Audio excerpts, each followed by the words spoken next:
This is your ultimate guide to base building in Palworld. What we're gonna do right here is go back, way back, back into time. Hey everyone, my name is Joe, and in today's guide, we're going to be showing you the best way to optimize your base building in Palworld. Now, before we load into our world, we are going to go into the custom settings tab because thanks to the new Sakurajima update, we now have the option to have up to 10 bases in our world when we have multiplayer activated and up to 50 pals working on our bases. So you're going to want to load in, change those settings to what is best for you, and then we'll continue.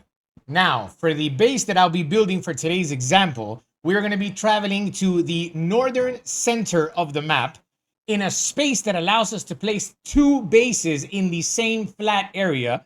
And that way, we're going to be creating a mega base for both food production and breeding. So in order to get this started, our first PAL box, you'll have to place as close to the edge of the tree line as possible. And in order to separate it from your other base in a distance that is allowed by the game, there's a neat little trick that you can do. You're going to place down a foundation as close to the PAL box directly in front of it as you possibly can. And then you're going to lay down in a straight line exactly 20 foundations. After the 20th foundation, you should be able to place down a PAL box directly on the other side of it. And that way we have a completely centered mega base formation. Your next step will be laying down foundations until you've covered the entire area of both circles for your bases. Once finished, it should look something like this.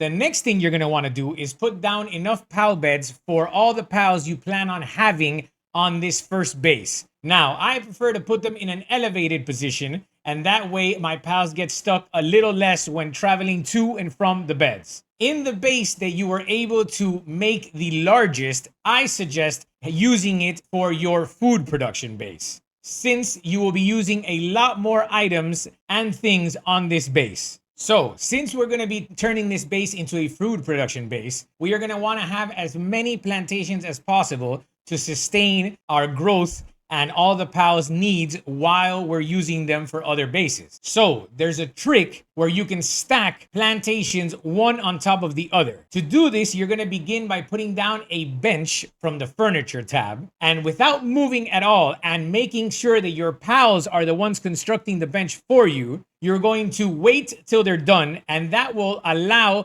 immediately for another bench to be perfectly stacked on top. Once that second bench has been made by your PALs, you are then going to jump and click to create a third bench right on top of that one.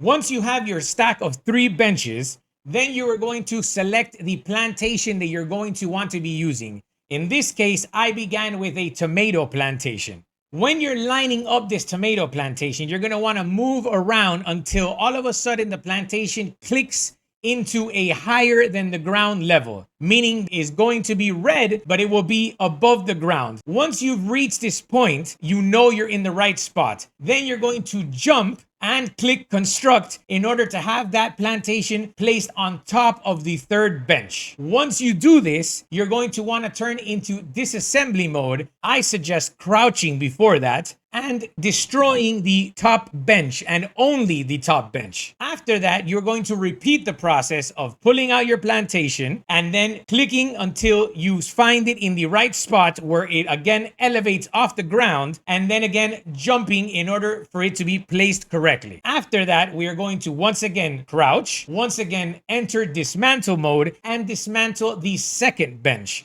So, in other words, the farthest one from the ground. Once we've done this, we can now place our final plantation, and that way we will have a perfect stack of 3. Don't worry if you're not able to destroy or dismantle the final bench on the bottom, as this does not interfere at all with your PALs being able to interact with the stack in order to use it.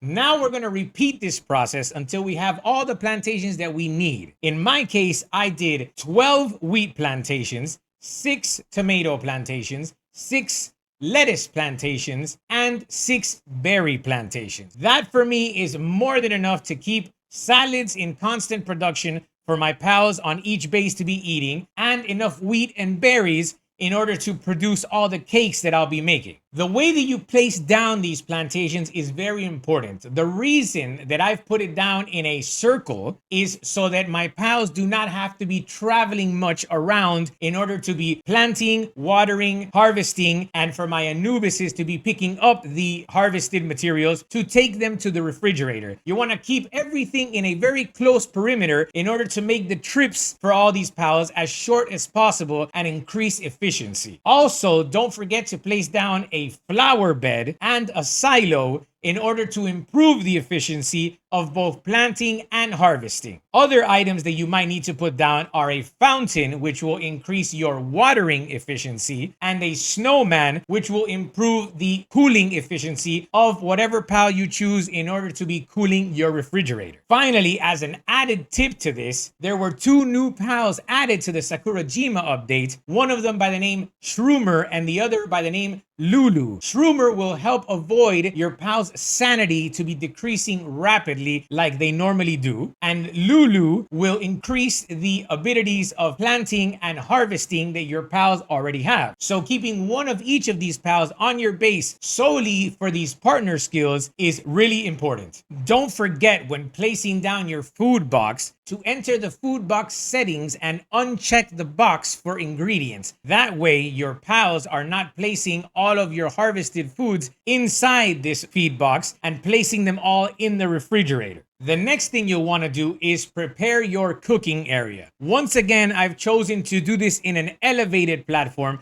since I prefer using Yormantide Ignis to do my cooking, as it's the fastest heating or flame pal in the game. You can choose as many kitchens as you want, but remember that these kitchens will need power. The more kitchens, the more power. With 1 large generator, 1 electric pylon, and 1 work-specific ore zerg, it is enough to power 7 kitchens, no problem. Now, on the opposite side of your base of where you place the kitchens, I've created another elevated platform for my mills. These mills are important as we are going to be producing so much wheat and we need to turn it into flour that we will need multiple mills in order to not have one of our watering pals spending hours at a time trying to turn wheat into flour. I personally put down 5 mills in my base, and that seems to be more than enough. After you've placed your mills down, you can take advantage of the space on either side of these mills to put down pal ranches. I use these ranches personally for my Elizabeths in order to be able to be producing honey, which is the only item you can't buy from a merchant for the creation of cakes. Also, on each of these bases that we'll be building, do not forget to always put down a bed under a roof. That way, when it becomes nighttime, you can quickly go to sleep wherever you are and make it daytime for your pals to continue working. That is, of course, unless you've managed to breed all work pals with the nocturnal passive, which allows them to be working at night. I've noticed that pals with nocturnal abilities lose their sanity a little bit faster and sometimes will refuse to work because they haven't slept in a very long time. So I personally don't use the passive, but that's completely up to you. And with that, we are done with the food production side of this mega base.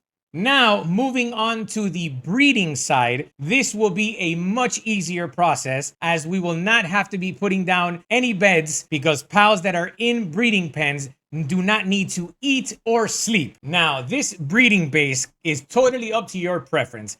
I've chosen a 5 breeding ranch U-shape in order to allow me to place a pal disassembly conveyor in the back part of the base for each level. Please remember to place an incubator between each 2 ranches in order to make it much easier when collecting eggs to quickly hatch them and not have to travel while being overweight. This breeding base can be made into as many levels as you want. The important thing will be is that each level should be exactly 3 walls high from the previous level, as if you place it 2 levels high, and will not let you place a roof on top of the ranches. And there you have it, a quick and optimized guide to base building in Palworld.